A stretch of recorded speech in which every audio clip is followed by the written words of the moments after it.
guys, Beauty Gains episode 11. Hello, welcome. Hello, welcome back. So we told you guys, well, we didn't really tell you that it was going to happen, but we were on our social medias for the past couple weeks after we recorded episode 10, and we were kind of giving an open forum to you guys. Since we've been doing however many episodes and us just bringing up our topics, we wanted to have a break where whatever questions you guys had in that maybe didn't need an entire episode long, just a quick little answer, things that you've been wondering about. So thank you to everybody who sent in their questions. We have a lot of good ones. Also, thank you to all of those fun comments and inappropriate messages we got as well.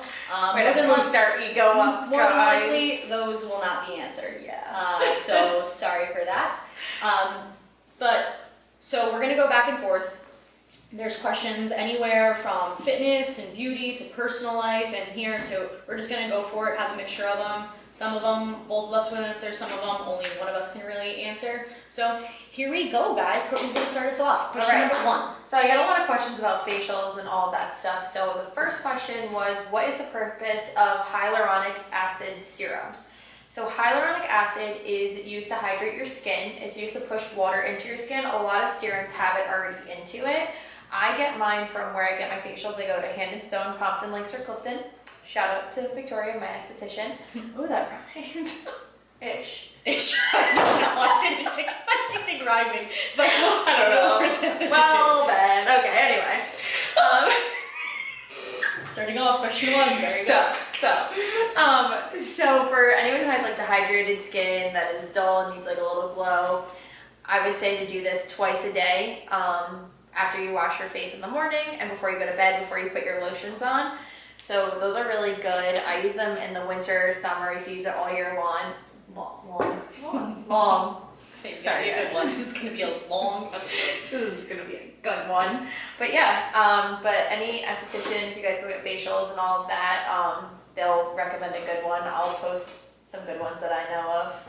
So in the beginning you answered it, it's to hydrate your skin. It's to hydrate your skin. When you have dry skin, like normally in the wintertime we all get really dry skin, I would put it on before a lotion. Okay. And it really will help the lotion go into your skin because it pushes all the moisture into your pores. Okay. Okay. Yeah. So that was that one. So we're going to go back and forth. I have one. We can both answer this one. Okay. What advice would you give 13-year-old you? Ooh. So once this person gave me this question, I had to think as to what grade I was in when I was 13 years old. Yeah. So it was around, I know I'm old for my grade, but I think it's around like 7th, 8th grade. I was going to say 7th, 8th grade. So I had to think about what the hell I was doing in 7th and 8th grade at that time. What I would give myself advice for. So back then, you're at that insecure age where you're starting to compare yourself. People are starting to grow into themselves, all the hormones are going crazy, and I think that's a lot of people's biggest insecure times. So I think the advice that I would give 13-year-old me would be just to not be as anxious about being accepted by people, and that it doesn't really matter. When you're younger, that's all you know. We've spoken about it before, it's whatever you're in at that moment is what you think that you're going through, but as you learn about yourself and as you mature and as you become more confident in enjoying things that you like, everything else will surround you better. So don't feel the need to make sure you're going out of your way to get acceptance from popular kids or things like that. Your friends are going to be your friends regardless, but also when I was younger, around that age is when I was doing martial arts as well. I started a few years before I was 13, but it's around the same ballpark when I decided to stop doing martial arts and move more over to field hockey, because back then martial arts and MMA wasn't popular, wasn't a thing. I got made fun of all the time that I did martial arts, that I did different forms of it, because it wasn't the norm, especially for girls back then, to be doing it. So I got made fun of a lot, but I loved it, so I kept doing it, but I kept dealing with people picking on me for doing it.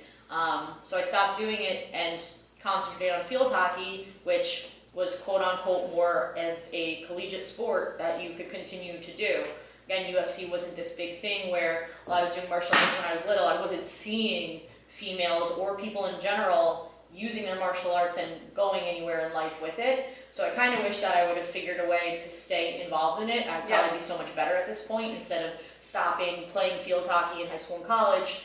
But again, you make choices, and I made some of my best friends from playing those things and going to college and playing that now that I'm back at this academy. So shit happens, whatever, but for 13-year-old me, I would definitely tell them to just stick with what you love to do and not to worry about what your friends or what other people were doing or what was cool. Yeah. Because what you love to do, you're going to fall into that and you're going to grow into yourself at this point. I mean, I would tell 13-year-old Courtney. I would say the same thing, just to stay true to who you are and not try to go with the crowd of the popular people. I cheered, and not a lot of people really cheered in my grade, because that's one of my good friends. And I would also tell myself for cheering to just get over the fear of doing a back handspring and just do it. Because it took me until my freshman year of high school to finally do a back handspring, and it took a bet with my dad to get my belly button pierced. I will never forget. And I was like, I've been tumbling since like 4th grade at this point.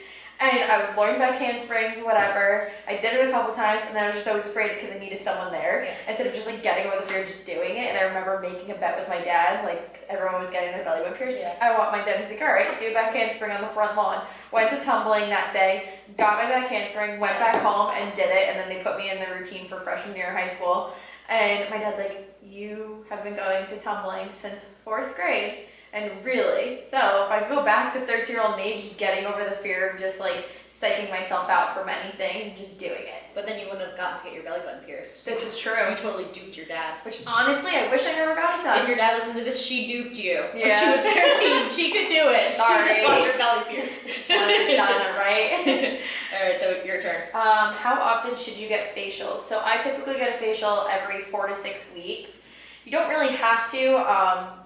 I work with a company, so they're very generous with me, so I like to go. I would definitely recommend at least once every 2 months. It helps with getting things out of your pores, especially now that we have to wear masks. It will really help. Kim actually said maskne, because a lot of us are breaking out and stuff, and I don't even wear makeup to work, and when I have a mask on, it just all of my spray tan goes in there and just stays there. So I would recommend 4 to 6 weeks to help maintain a glow. Okay. My next one is, what was your most embarrassing gym moment? I had to think of one. I had to think of this because I don't think that I've had, because when I think of embarrassing moments, I'm thinking about all the embarrassing things that I've seen other people do from working in a gym for so many years, and I'm like, I don't have anything really compared to that, but I will say one time, it was embarrassing to me. I was doing this type of squat workout, just so everybody can kind of get a gauge on it. I won't say the name of it, but you pretty much are only doing the half part of your squat. So you end up taking like the safety bars or the pins or whatever you're using, and you put them up so that you're not at a depth stool range, you're at your top range, and you come up from that. So have a lot more weight on the bar. And I think I started off too far back. So when you stand up, you're supposed to, when you come back down, you're not in a free range. The bar comes back onto the bars. So I think I started off too far back. I think the bar must have rolled back, so I was right at the end of them. So when I went to come back down to the end of it, one of them wasn't on and one of them was on. So I got caught on this one and the other one went down. And I'm short enough that I can safely get underneath it, but it was just the fact that like, shit. And it wasn't so much weight that it crushed me to the ground, but if it was enough that I was like, oh, we're going down. So again, part of my bar was up on the safety bars, and then the other part came all the way down to the ground, and I couldn't get it back up, so then I had to go over to, and it wasn't, again, I was in control of it. I didn't smash down to the ground where people were like running over to me and helping me. It was more of a me looking around to see who watched that up. And then I had to get like the guys that were next to me, and I walked over all like, can you guys pick that back up and put it back up there? Thank you. And I was like, again, it's embarrassing for me because it's like I'm not supposed to really make those fuck ups. But I've never had like a severe one. Later on, somebody asks about like something with gym crushes, and I think one day years ago I had like one gym crush out of however long, and he would always somehow find his way next to me, and one day he was working out next to me, and I swear every single thing I did was the clumsiest fucking thing. I hit myself in the box, with the bar, because I think I was doing like bench over rows or something that I didn't need a rack over there, and I was sitting on the ground tying my shoe or doing something, and the bar rolled back and hit me in the head, and it like knocked me back onto my butt, and he looked over, I was like, fuck. And then I went to like set up my camera to do something else, and my camera was falling all over the place. He literally came over to me and was like, do you need help? Do you need me to do something? No, can you just go away? Because everything I'm doing right now, I'm fucking up, and I need you to just go. Just please. Walk away. So I think that was my most embarrassing gym moment, is when I failed that. I wouldn't say at the gym, I would say actually in cheering. Okay. When I was learning how to do my back handspring, there's like this like cheese mat, they call it, so it has like an angle and you're like flipping from the top going down, so it kind of helps you get the motion of just like going backwards. And I had that like in the beginning of doing it, I had this like thing of undercutting, and like I would fly forward somehow, and you're supposed to like extend your back and like reach back, and that will help like hit your back handspring. So I remember I was in the middle of tumbling, and like you have people like doing it on the mat, like doing their round off back hamstrings, all stuff, and I'm on this cheese mat getting ready for you eating shit. So I literally I'm on this cheese mat, I do my hamstring, I undercut, and I flew forward off of the cheese mat onto the floor. Your face? I like am just like reliving it over again. You get mad bird across your face. It was like cheese, like right into it. There's been so many times where I like learned how to tumble, like whatever. When I finally actually learned how to like do like my round off back handsprings, my pass is like round off double back handspring tuck, and sometimes I'd forget how to tuck while I was in my second back handspring.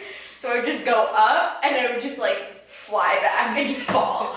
I'm like, what am I doing? I don't even try that shit. People ask me all the time, I don't try that shit. Once my feet are above my head, I have no fucking proprioception. I have no idea. I had a problem with setting. Sometimes like if I would set and like go up and like tuck, and sometimes I would just throw myself over. My coach would yell at me all the time. But in nationals my senior year, I finally like got it. I did great first time, and like we had a competition for 2 days. So the last day I had so much adrenaline. I set so much that I landed and I rebounded. It's on video, I have to find it. Is it rebounded. This is nationals, like at the actual competition. You fucking rebound. I rebound, I landed, and you just see me fly back. Oh my God. And I landed on my ass. And then you just rolled back out of your I went out with a bang. All my years cheering, there it was. Right on the national stage. Right on nationals. Okay, well I would take that being embarrassing over your practice one. Yeah, it was in front of a huge crowd. My coach is like, wow, you actually set, and here we are. We need to not set next time. Like, well. Alright, your turn. What is your favorite glow merch? Love the joggers that I'm actually wearing right now, and both the sweatshirts that we have on, Glow Me and I Need a Glow Job. They're just great. It just really describes my funniness. Here she goes. Here we go. Once you give me a laugh, I just keep going. I have, if you could only do squat or deadlift for the rest of your life, which one and why? So I will deadlift. Since I hurt my neck, I'm not allowed to back squat, so I've been front squatting for however many years at this point, and I just have such a hate relationship with front squatting. Not that I'm bad at it, it's just not the same as what it used to be back squatting.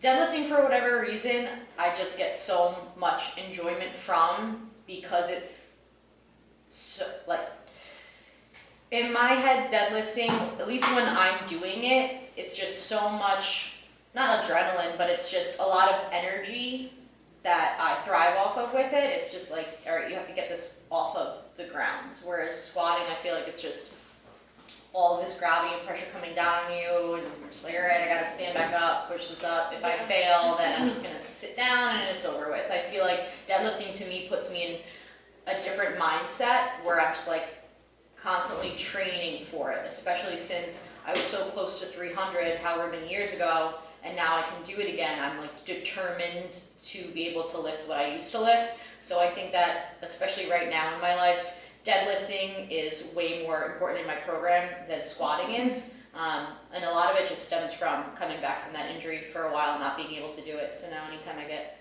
a bar in my hand and I get to pull shit off the ground, it's a fun time. I would say deadlifting. I mean, even though we already know I haven't worked out. I was like, Courtney, why don't you tell us about your deadlifting? I do like to deadlift. They actually got me into it here because it reminds you of cheering. Because for cheering, our workouts were lifting girls up off the floor and doing our stunt sequences and all that stuff. So I feel like it brings me back to that. So I do, like, I guess what you said, I don't really know much of the science behind it. But both, if you go down to like the science of both of them, both squatting and deadlifting are great for your entire body, up and lower. I just find the different, because they didn't specify which deadlift I could do. So I'm going to do the different deadlifts to make up for all of it. I don't even know the differences. I just, you tell me what I gotta do and I'll do it. Off the ground. I lift things up, I put them down. So both of us deadlift. Yeah. Go. Okay. What do you do on your slow days when you don't have clients, and do you stress when you have a slow week because you're not making money? What do I do? I am always working. I feel like being an entrepreneur, you are always doing something. So if I'm not making money from a client, I'm getting my social media ready for the week. I'm preparing my posts. I'm answering emails. I'm doing my spreadsheets to see how much money I'm making, trying to figure out where I'm spending, doing all of that stuff. So I just try to do a lot of like computer work when I'm slow, but I usually at least will have maybe one day off during the week. Or I'll try to prepare videos. I'm usually always doing something though. I mean, being an entrepreneur, you're gonna have that slow week where you're not really doing a lot of things, but I just try to stay positive because I think that when I do have a slow week, it's really just preparing for a busy week ahead. Yeah. So, because I'll normally find that like if I have nobody for a week, let's just say like quarantine, I'm like, all right, after quarantine, I will be so busy, and then it picks up. So you just have to really just try to remain positive and try to stop stressing money. Because if you stress money, then you're just gonna put yourself in a hole. You just get into like this loop. Even if I know that maybe 1 week people are away on vacation. So for whatever reason, there was a few weeks ago that like 3 of my clients were all away, and it's just like, wow, I have so much time right now. And then people who like to have that hustle or like to have a packed day, I feel like we get anxiety that it's like, I'm not doing anything, I'm wasting my time, I need to be doing something, instead of just being like enjoy the day. Dude, people are away. There's nothing you can do about it. I mean, I felt like the bag lady the other day. I thought about you because I had a wedding and I had just makeup and I had so many different bags, and then that week I actually had a week where I was doing like hair one day and then spray tans and then hair, spray tans, and makeup. So I was just like literally in and out of my house with like different bags. And I'm like, okay, this is a busy week. And then I look at my next week and I'm like, okay, it's not as busy, but that's why I have not as busy weeks, so I could prep myself for the weeks to come. So try not to stress it. You're always gonna pick back up. All right, next one.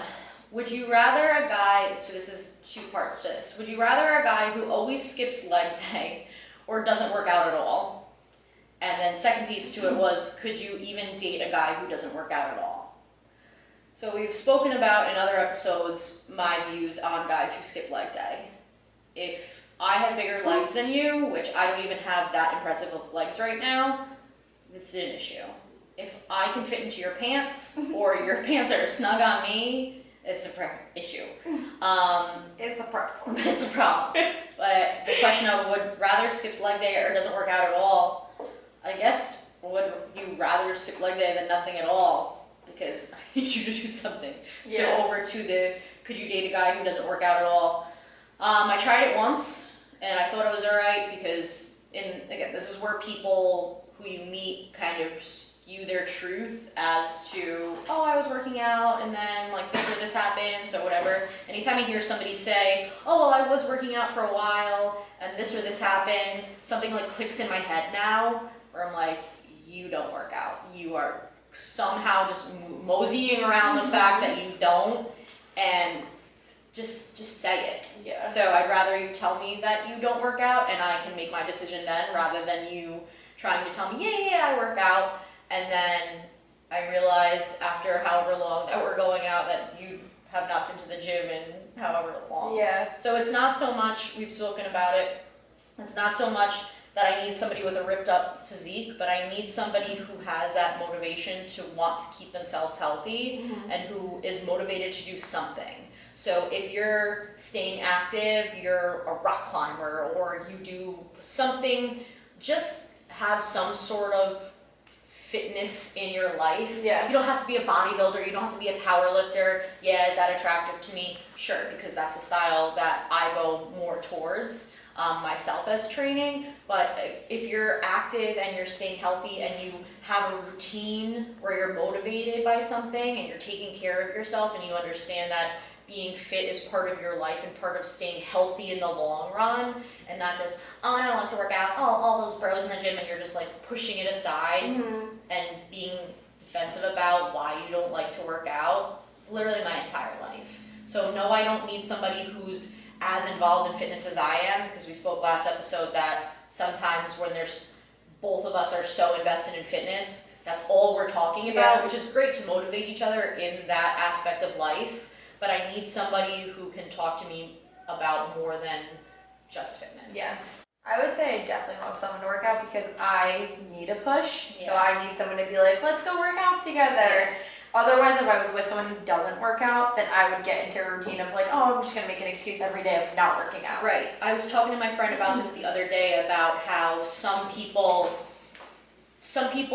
need, when you ask somebody what is their ideal man or what their ideal woman is, and people give off of an answer based on what they think is impressive to hear. So if I asked you what's your ideal man, and you sit here and tell me I need a hardworking, hustling man who is self-motivated and who works out and who does this and who does this, and then once you actually get that man and you realize what that entails of you probably having to not see him very often or this or this. So everybody has an idea in their head as to their ideal person. Yeah. But when you get that ideal person, you get upset because what that entails is not something that you realized. Yeah. So you really don't want a highly motivated person, because if you're not a highly motivated person, it's either one way or the other.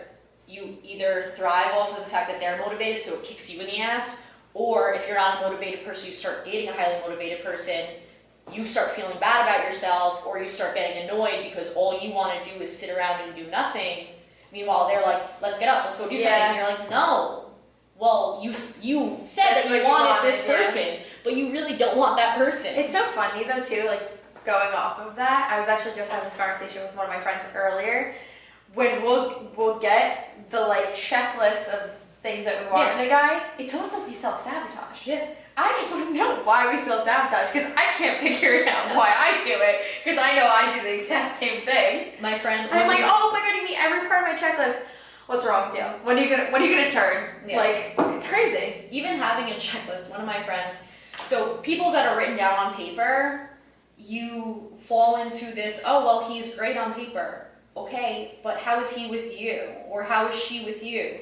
She could be, has her doctorate and saves puppies on the weekend, is a humanitarian for this organization, she runs triathlons on the weekend. Why wouldn't you want a person like that? Mm-hmm.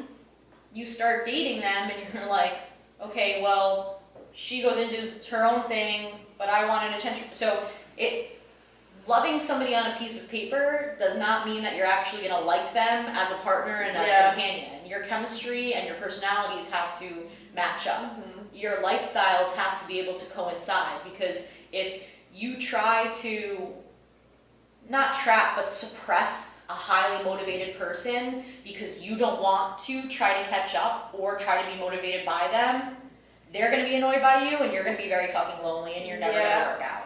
So, and then you're also just not going to, I feel like, settle. Yeah. You know, then you're always just going to constantly look for something. Yeah. Instead of just whatever's on pen and paper, you got to put the emotion behind it too. And I think that's like why said, a lot of girls fall into like dating apps or being matched up with people, or you meet somebody out and you have that whole, you go out on your first date and you have a pretty much like an interview session with each other.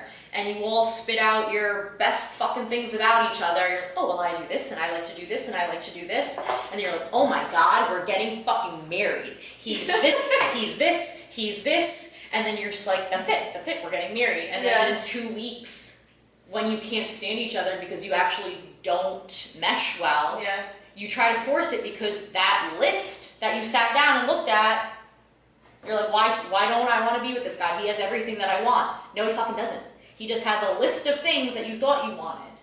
So everything at face value and everything on your list, throw your fucking list out.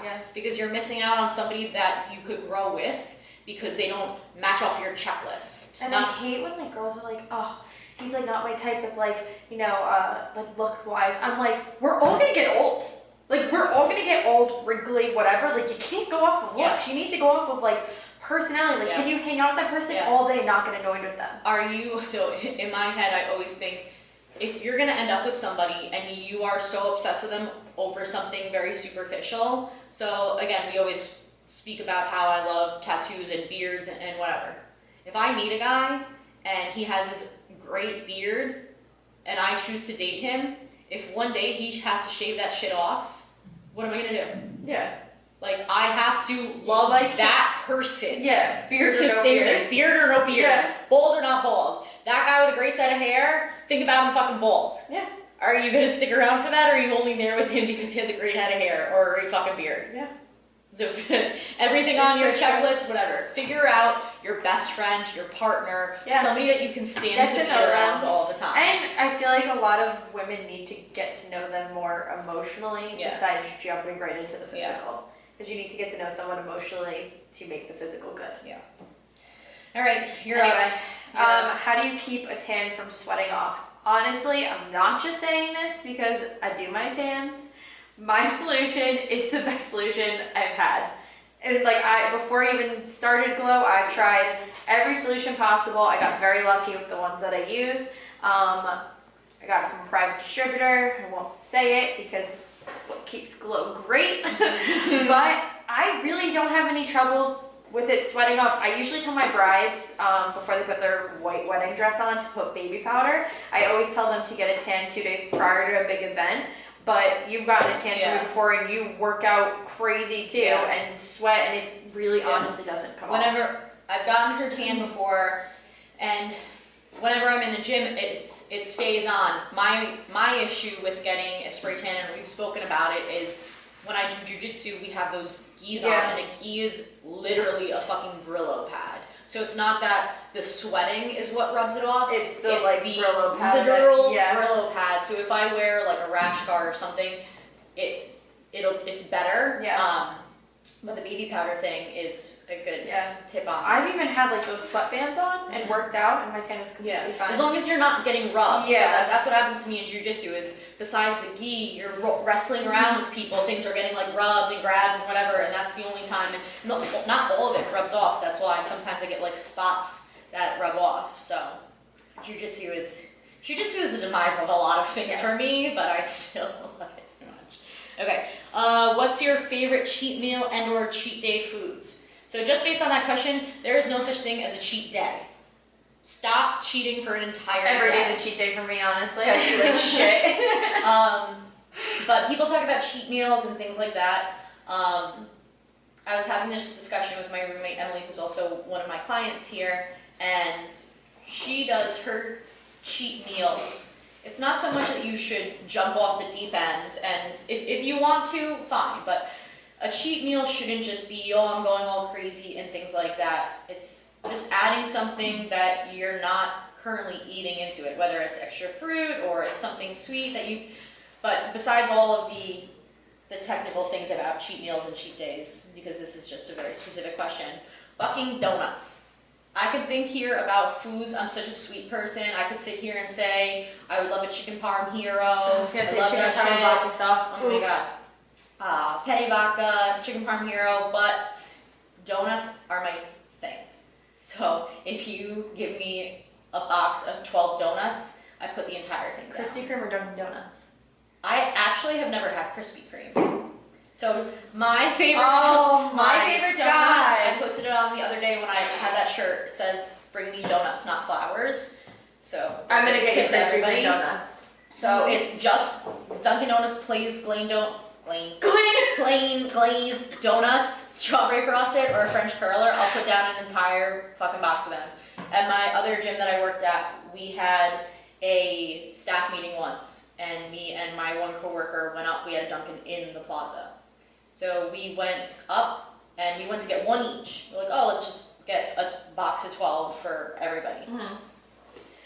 We're sitting there, the box is in front of me. I take a knife, I cut one in half. I eat the half of the donut. Staff meeting's still going on. I take the other half, eat the half. Staff meeting's still going on. Staff meeting is still going on. I did that, cutting in half and eating a half, for 6 of the 12 donuts myself. And the only reason why more of them didn't get eaten in the staff meeting from me was because I didn't like the other ones. They were like jelly and whatever.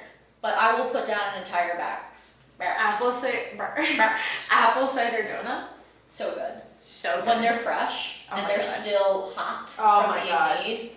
We're gonna take a trip. Putting them down. We're gonna take a trip there to go get some. Where's a good place for apple cider donuts? Tell us. Let us know. Let us know where this thing's just falling. So yeah, chicken parm hero, penne vodka. Why is this thing falling? And donuts is my favorite cheat. I mean, I would do chicken parm with vodka sauce, but I have that once a week. Yeah. I could have it every day, honestly. Your turn. Favorite first date ideas. Ooh. Go-karting, for sure. I feel like it's so much fun. Six Flags, maybe going for a walk. I don't like these sit-down dinners. I hate them. They're so formal. I'm like, no, I need to like hang out with someone first, like not in like a serious setting, and then I'll go to dinner. Just like I said before, you sit down on a first date over drinks or over coffee or over dinner. Yeah. And it's an interview. Mm-hmm. And it's people just trying to dish out the best parts of them and try to tiptoe around the fact that they're a hot mess. I always like going on active dates first. Yeah. So if somebody asks me to go and do something and they're like, oh, let's get drinks or dinner. Okay, cool. I've gone indoor rock climbing on a first date, hiking, different things like that. Get somebody out from sitting in front of you. Get somebody doing something interactive and active. I literally fucking hate sitting down in front of somebody like this. Mm-hmm. Like the first time ever. What do you do for work? Yeah. Like the first time ever hanging out with them, I freak out. What was your childhood like? Yeah. How are your parents? What's your cousin like? Do you have any siblings? I can't. No. What sports did you play? What college did you go to? Even like a drink, like going to a bar and getting a drink. That would be a good one too, but not really. I like other things. Like what's your first pet's name? Literally, I fucking hate sitting there at a fucking first date. I want to be able to watch you do some dumb shit, and for me to be able to make fun of you, and for me to fall off a fucking rock climbing wall, and for you to be able to make fun of me. Yeah. Break the fucking ice. Break the fucking awkward silence. Don't sit there in front of people and ask them about their fucking favorite color when they were in 5th grade and why it changed to pink now. Like, fucking stop. Did you just go? Yeah, I just went, so you go. You should go karting. But be careful taking Courtney go karting, because if I will kick anyone's ass in go-karts. Episode 1, I will kick anyone's ass. Courtney runs people off the tracks. If you run people off the tracks. Alright. Have you ever been corrected by a stranger in the gym? I've been thinking about this long and hard, and I don't think I've ever been corrected by a stranger in the gym.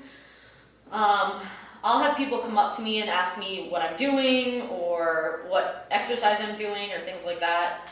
I've had people come up to me and try to give me, this is weird shit. I was working out at my gym in New York well, the gym that I work out in New York, I work in a powerhouse, and I had this guy come up to me when I was deadlifting, and I was taking the plates off or whatever. So Courtney's, you deadlift, remember? If you need to take off plates, sometimes you have to roll it onto a littler plate. This guy came up to me and gave me this like deadlift wedge. He's like, oh, this should be able to help you, blah, blah, blah. See, the difference between my deadlifts and yours are like I have 10 pounds.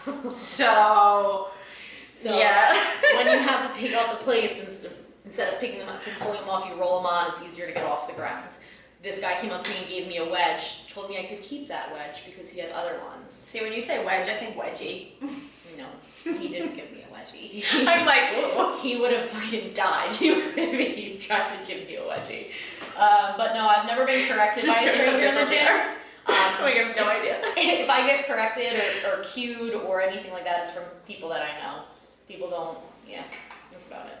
All right, next question. Waxing, shaving, or laser? Why is it still on me? You're shit. Keep me talking. Sorry, guys. So I used to get waxed all the time, but budget-wise, I just decided to start shaving. I'm going to save for laser hair. I have a couple friends that have gotten laser hair. I think you said that you've gotten it before. Dr. Kaga down the shore. She's great. I've heard many good things.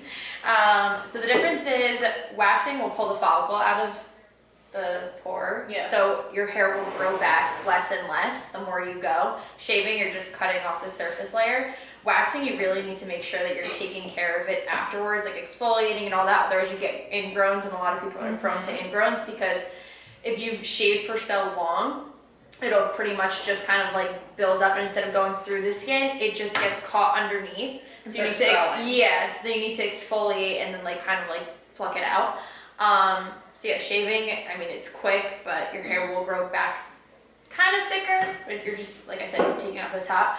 Laser hair, you're burning it down to the follicle, so it just keeps the hair from growing. Yeah. So I would say if you want to spend the money, do laser. It hurt, well, I got laser back my senior year of high school. I got my like bikini and Brazilian and everything lasered, and I have really fucking thick hair, so it still comes back for me, but it's just lighter. But that shit fucking hurt. So I know waxing too. Oh my god. I don't fucking wax either. I try to go get waxed, I think once or twice. I'm really good with pain.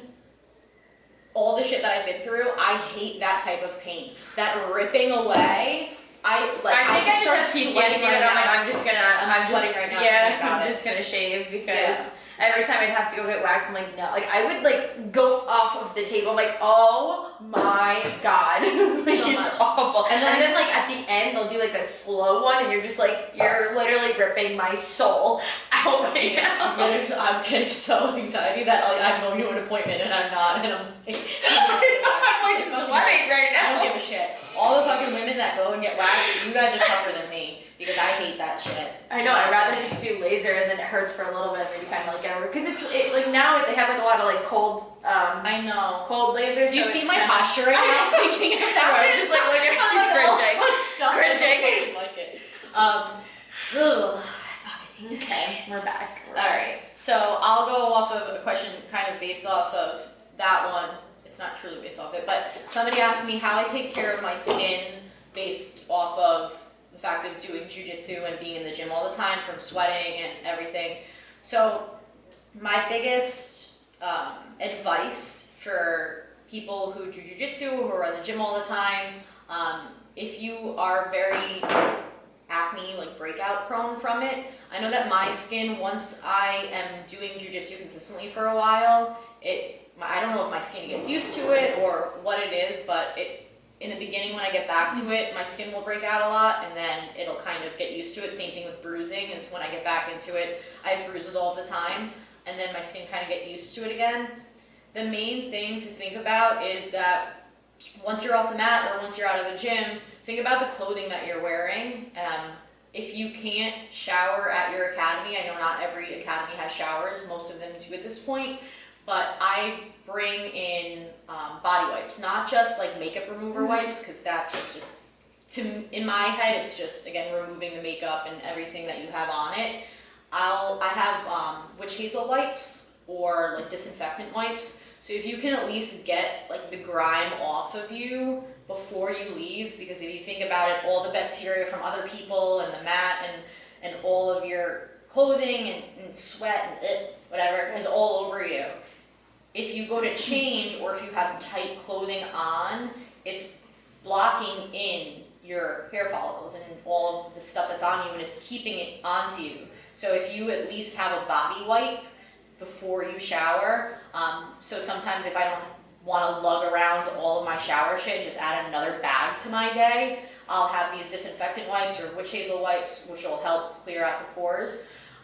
So I'll always wipe my body down at least before I get to go home and shower, but you shouldn't leave disgusting. Yeah. Because everything that stays on you is just getting sucked into your pores, and you are kind of missing the chance to just get it off of you before it has time to get in there.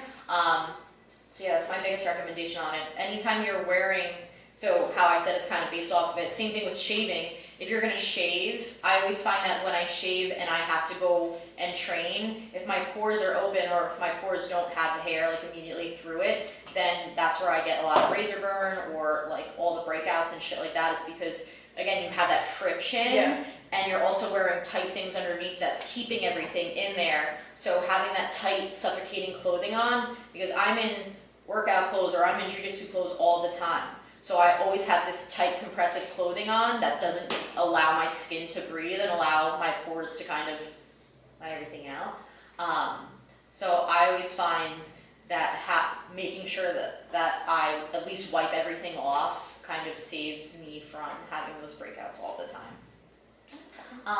So Let's get to a juicy question. Okay.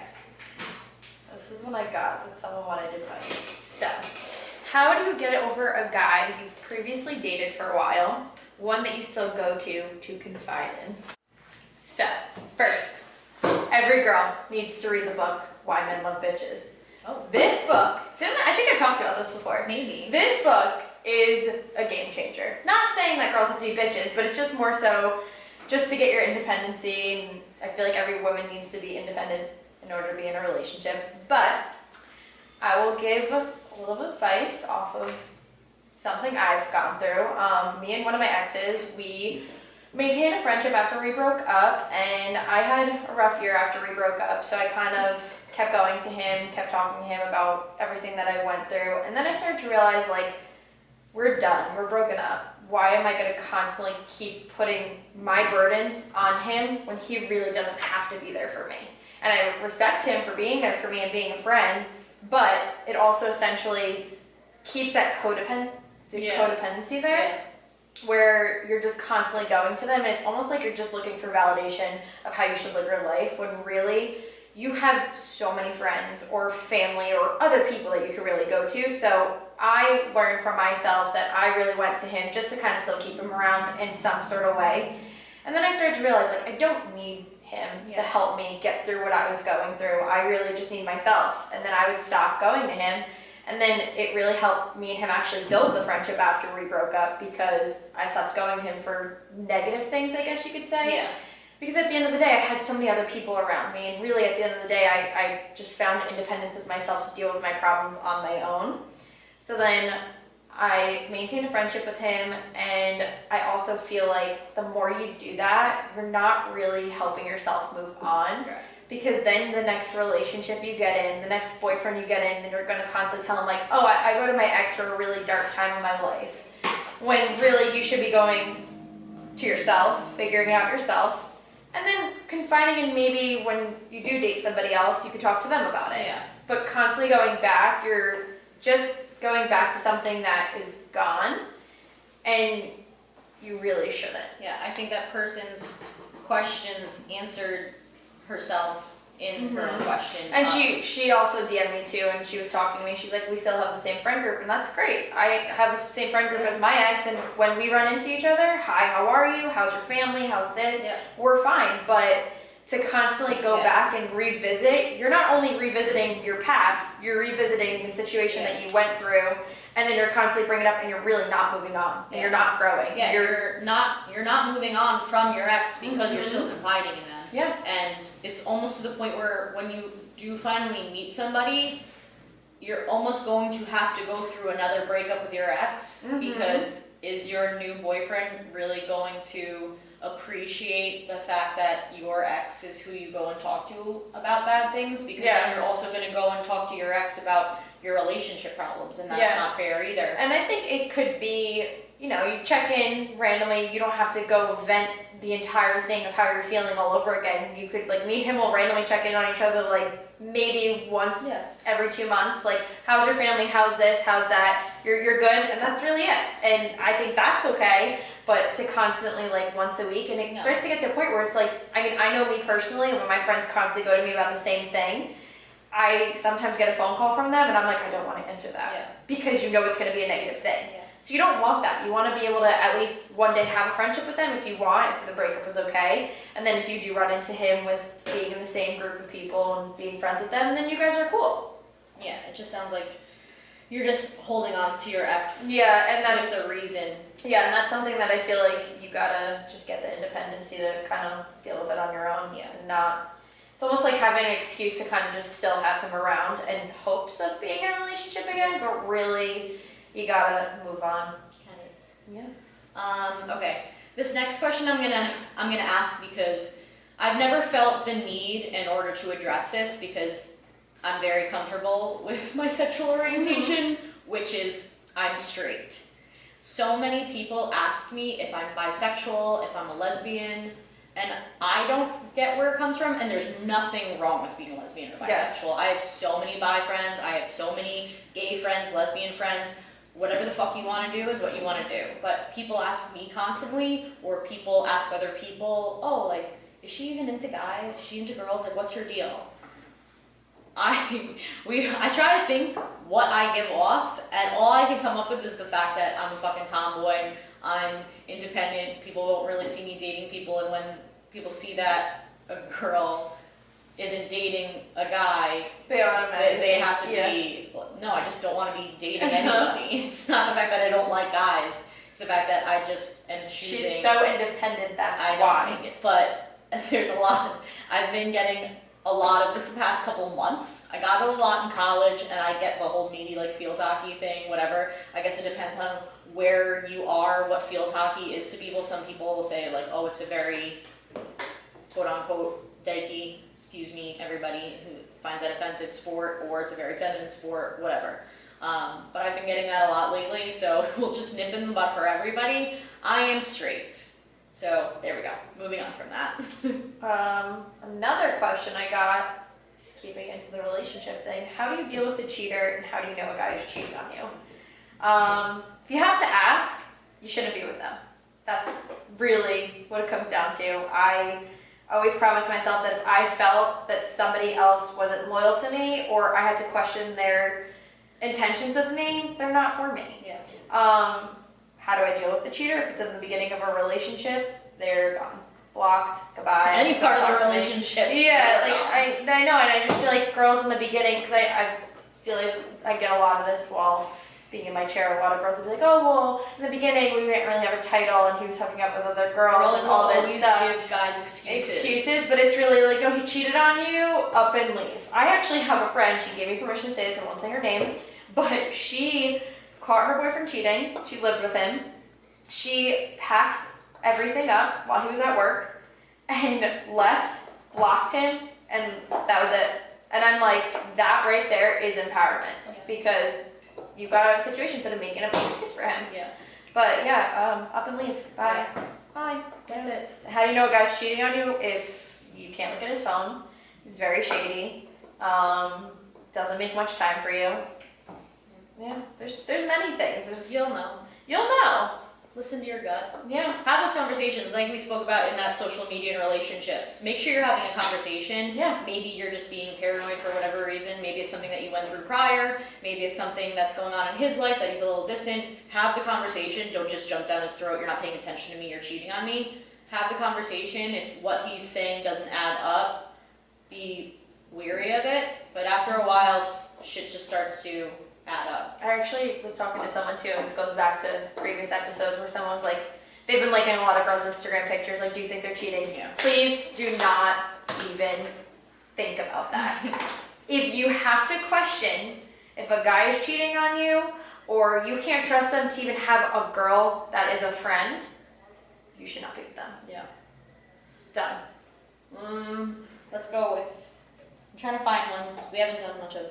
All right, do you think caloric deficit is the most important piece to weight loss? This can be its entire own episode, which I will definitely re-bring up, so I'm going to answer this very quickly because I can sit here all day about this. I hear a lot that people's doctors recommend to them this whole bullshit of take in 1,200 calories, I don't care what it's made up of, as long as you're in a caloric deficit, you'll lose weight. Sure, you'll lose weight, but that's weight. You're going to lose your muscle density, you'll lose fat along with it, you'll lose a bunch of different things. Caloric deficit, sure, with weight loss, but is weight loss your only goal? Are you trying to gain muscle? Are you trying to sustain weight staying off of you? Because that's a whole different ball game of what your caloric deficit should be consisting of. So no, I don't think that any caloric deficit is the healthiest way for weight loss. What your caloric intake is should mean something if your goal is more than just to lose weight. There's difference between weight loss and fat loss. We'll do an entire different episode on that, but that's my view on that. Go. What are your go-to eyeshadow palettes? So, I just recently invested in Natasha Denona palettes. So any makeup artists that are watching this, 100% add this to your kit. They are very pricey. One palette, the big one, is $129. Again, this goes back to why I charge. The smaller one that I have 3 of them, they're $65 to $80. Amazing palettes, great to build up on, but those are for makeup artists, whatever. I wouldn't say if you don't do your makeup every day to invest in them. But if you do want a makeup palette and you don't do your makeup that often, Morphe palettes are great, very affordable. You can get a big palette for like $20, not even. And even CVS, you could go get eyeshadow palettes. I think like NYX has some, Maybelline. Yeah, those are my fave. What keeps you motivated on the days that you don't want to do anything? What keeps me motivated is the fact of I want people to think right now about all the times that you had an impromptu vacation or a day at the pool or an event that happened that you were like, shit, I don't look as good as I wanted to look for this. So what keeps me motivated isn't shit that is already apparent and scheduled. Shit that keeps me motivated is the fact that I'm a fitness professional, and if I need to go to the beach, or if I need to go do an event, or somebody asks me last minute, hey, I need to do this photo shoot, do you mind coming in and doing it? I never want to be not ready for something. I never want to feel insecure going somewhere that, oh shit, I could have looked better if I was working out this entire time, or if I was paying attention to my diet better this entire time. So what keeps me motivated is quote unquote the unknown. So it's not so much what I have planned and what I'm getting ready for, it's what I don't have planned and what I'm not ready for that I always want to be prepared for. So that's kind of what keeps me motivated, is that I take pride in myself as a fitness professional, and I always want to be seen that I keep my shit together and I keep myself motivated, especially when other people are constantly looking at me to see what I'm doing. So that's what keeps me motivated. I will listen to sermons. Those actually really help me on days where I'm in like a funk. Last week I was kind of in a funk, so I listened to 2, and it helped me. I also like pictures, so if like I want like a certain type of body, I'll look at a picture and I'll be like, all right, if I'm gonna get that, then I gotta go work out or all of that. Honestly too, just surrounding yourself with people that really help build you up, and like the days where I'm not motivated, they'll just be like, no, just go do it. Even if it's like a 20-minute workout, just get it done. Yeah. So this next one I like. What's the best way to approach a gym crush? So a man, this is a question from a man. I like this question because I see it all of the time happening in the gym when men approach women in the gym, and maybe you think that you're hot shit and you can just go and bother anybody. You see a girl, oh, I've never seen her before, I'm gonna go up to her. My advice for going up to a gym crush is that shit needs to marinate, and you need to take your time in your approach. Once you find that it's a mutual thing. It doesn't fucking matter how you do it. You just have to be patient in order to figure out if they're open to you speaking to them. And sometimes it's just not a thing, dude. And don't make somebody uncomfortable in the gym by going up to them. I have so many guys come up to me. No. But I have guys who come up to me who literally interrupt my set. And nothing sets me off more because you can tell the difference in girls at the gym who are there to just be in the gym, take a picture, they're on the cardio machine, not knocking if you like to do cardio and that's your workout, but you can tell the difference between people's mindset of being in the gym. Whether they're there to get attention and just to say that they're in a gym, or if they're there with a plan, don't bother me, I'm in here, this is my time. I've literally worn sweatpants, a sweatshirt, and a hat, and my hood up, so I look like a small boy in the gym in order for people to leave me the fuck alone. And I shouldn't have to do that, you know what I mean?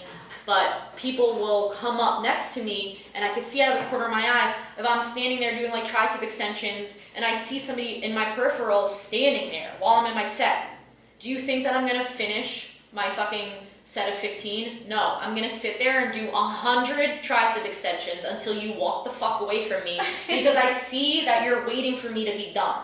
And that alone bothers me. So my advice is, if you find somebody attractive and you find somebody in a gym that you want to approach, you should not be doing it on the first day you ever see them. You should not be doing it on the second, third, or fourth day you ever see them. Let that shit marinate. You need to have like weeks or even months before you approach anybody. Yep. And I know that people are like, oh, if you want something, go out and get it. Go and it go goes and with go like for even it. not just at a gym, it kind of goes in general, like at a bar, anything. Right. You need to know, I always say that once you start getting eye contact from somebody, that obviously means that they're not head down, don't fucking bother me. So if they're like standing there and you guys like catch eyes every now and then maybe you catch a smile every now and then, and maybe you start saying hi, and then maybe eventually in weeks or like a month or two, you're next to them in your workout, and oh my God, now her headphones are out, now her headphones are off, and now she's open to you talking to her. People don't understand social cues. People just want to bombard other people's personal space because they're like, oh, this girl's hot, I'm gonna go up to her. I work out, she should want me. No, dude, fuck off. Take the time to realize whether or not it's a mutual thing or not, and if you never get those social cues, move on and figure something else out. Because no matter what you go up to her, you're annoying her. But at the same token, if you take the time and you start getting that eye contact, you start getting that smile, you start getting that openness when she's around you, then shoot your shot. And it doesn't matter how you shoot your shot at that point because she's interested. Yeah. Fuck. I would say the same thing. Let's see. Favorite workout pants that aren't see-through. I like Colorful Koala. I get them off Amazon. Colorful Koala, you told me about those Yeah, before. you get them off Amazon. They're like a knockoff Lululemon.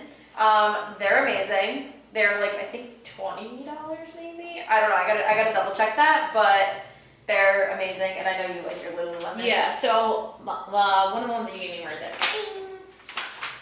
Hold on, please. What your favorite workout leggings are? So I'm a Lulu girl, and I invest in that because I don't spend money on other things really. So I've been collecting. I have an entire drawer of Lulu at this point, and it has its own separate wash. So leading up to it, it's not that I go out and every time I go shopping I buy a new pair of Lulus. I do get a discount because I'm a personal trainer, so that helps that a little bit. But it's been over years that I'll maybe buy one or two a year, and those things fucking last. I've had some of my Lulus for years. Wow. I'm all about the Aligns. Those are mostly the ones I have. I have a few tops, but mostly the leggings. If I'm not at Lulu, I'm in Marshalls. And I just went to Aerie. They had good ones too at Aerie. They just came out with some new ones. But yeah, Marshalls. I had a pair from Old Navy, and those were so see-through. I'm not an Under Armour or Nike or Adidas girl. I got one from Calvin Klein because they were like cheap and like it had a matching set sweatshirt. I don't wear them to work out. I wear them to like people keep coming out with new walk. ones. My roommate Emily loves Patulas. Okay. So they're a little expensive too. They're not as expensive as Lulu is, But yeah, I'm a Lulu girl or a Marshalls girl. Either Amazon way, whatever they are. Do you have any other good ones that we want to hit before? How do you gain the confidence to work out in a gym filled with mostly men? I mean, I come here and honestly, guys, this gym is so motivating. Even if like someone is down the other side of the turf and is like yelling, it's just everyone's motivational. I feel like you gotta go into it not looking at, oh my god, there's so many guys around, they're gonna judge me or look at me or check me out. Like, no, it's not. You can't think about it like that. You have to think like they're here to help you, and this gym's not like that at all. I also think that if you're gonna go into, as a female, a gym with predominantly mostly men, it's gaining the respect that you're here to work hard and not to grab attention from them. Yeah. So gyms like this or gyms that are very serious into lifting or performance, if you go in and you're not working out at all and you're just kind of trying to distract them, if you go into a gym with a plan and you show that you're working hard and you're pretty much as motivated to your fitness as they are, and you gain their respect from that, it's not like, oh, I need to gain the respect from the guys, because they should be gaining our respect too. 100%. But it's not so much a guy-girl thing, it's just a confidence, and I'm here to work, you're here to work, we're in a mutual setting with each other, and it doesn't matter that they're guys, they just respect you. And I feel like a lot of women that I talk to about coming here, they're like intimidated because there's so many guys, and I tell them all the time, I'm like, it's the best atmosphere. Yeah, no, they're great. And they're not, it's not what you would think. Yeah. It's, everyone's just so motivated, and everyone just wants to help in any way they possibly can. So to not look at it like, oh my god, there's so many guys around, what do I do? No, it's not like that. But yeah, that's really all I have. Guys, we had so many more questions to go over, but we've been talking about zero. It's an hour already, so we'll have to do this again. Send us in more questions, whatever you want to know. Some of these needed a full episode for themselves, but thanks for sending questions in. Thanks for joining us every other week. Sponsors, FT Performance Labs, Glow Commando. No windy sleeves. No Wendy sleeps. All right, guys. Check you later. Bye. Bye.